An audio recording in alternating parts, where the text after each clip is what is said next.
à tous, aujourd'hui nous abordons la préparation durant les 5 dernières semaines qui précèdent le koi cho pour vos poissons. Sachez qu'à ce moment, il est encore temps pour vous d'annuler la participation si vous ne le sentez pas. Si vous êtes définitivement prêt, alors allons-y, je vous donne les derniers conseils. 4 semaines avant ce koi cho, il faudra faire le choix final de tous les lauréats.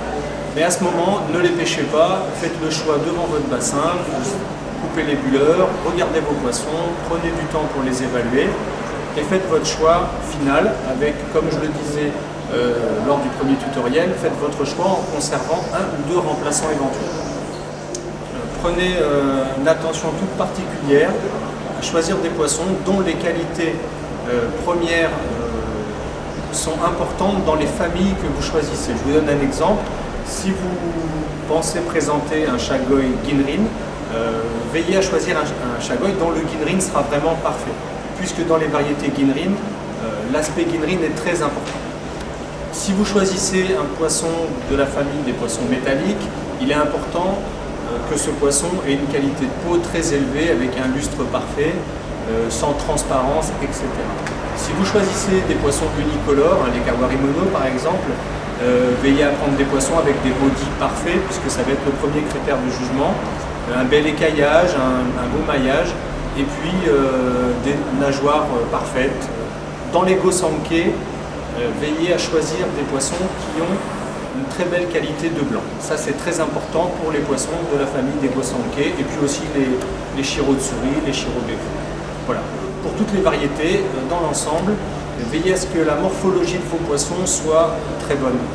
N'apportez pas des poissons qui ont des formes bizarres, des morphologies un peu suspectes, parce que ça c'est quand même rédhibitoire sur un koi cho. Veillez à ce que vraiment la morphologie fondamentale soit correcte. Je reviens sur mâle-femelle.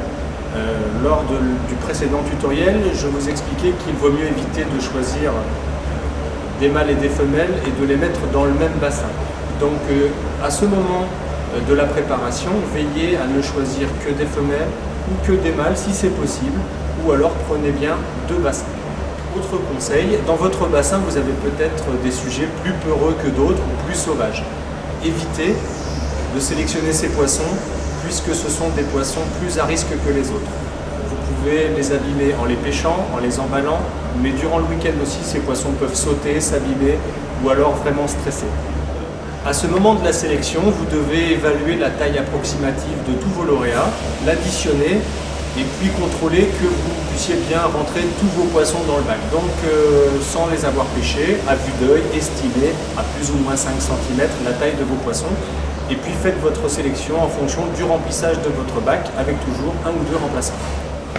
Autre aspect de cette préparation en amont pour le koi cho, le nourrissage de vos poissons.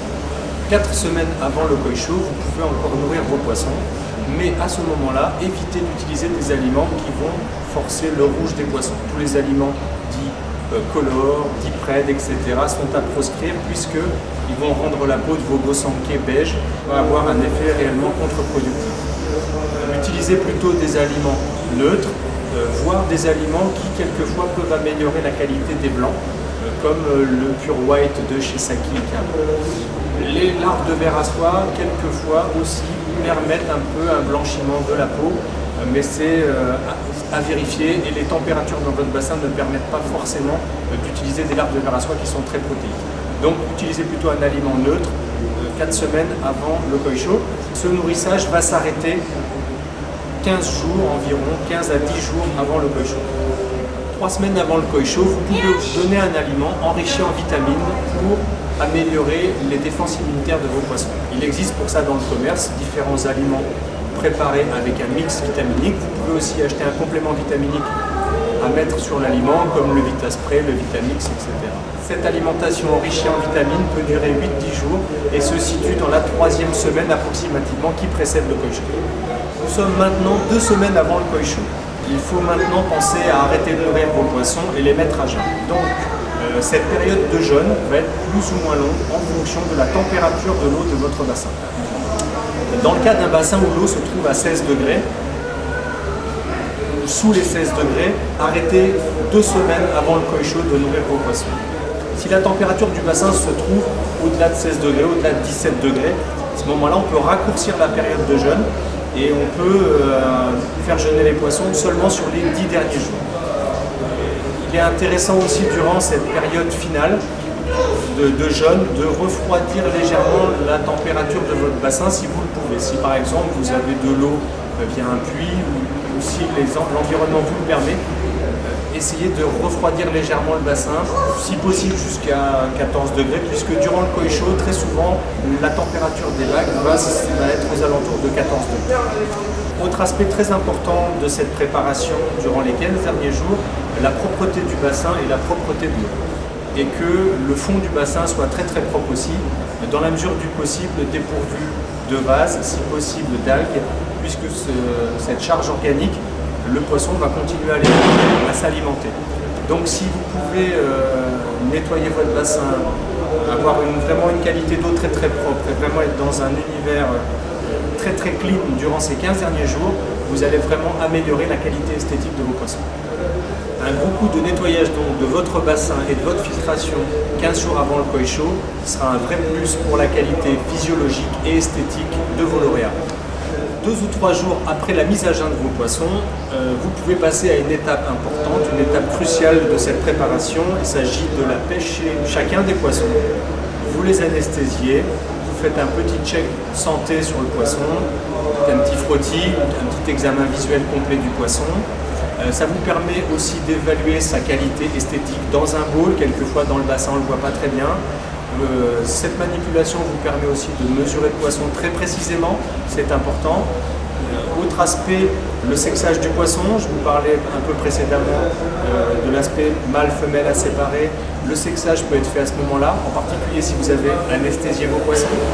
Et puis vous pouvez à ce moment remplir vos documents, vos formulaires d'inscription, avec les bonnes variétés, les bonnes dénominations et les bonnes tailles.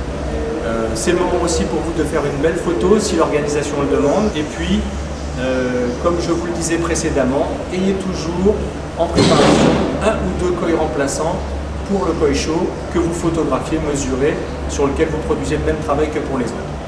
J'espère que ces quelques recommandations vous serviront et qu'elles vous permettront d'aborder cette phase finale de préparation sereinement. Je vous invite à nous retrouver pour la phase terminale de préparation, dernier préparatif, emballage et transport des poissons sur le prochain tutoriel. À bientôt.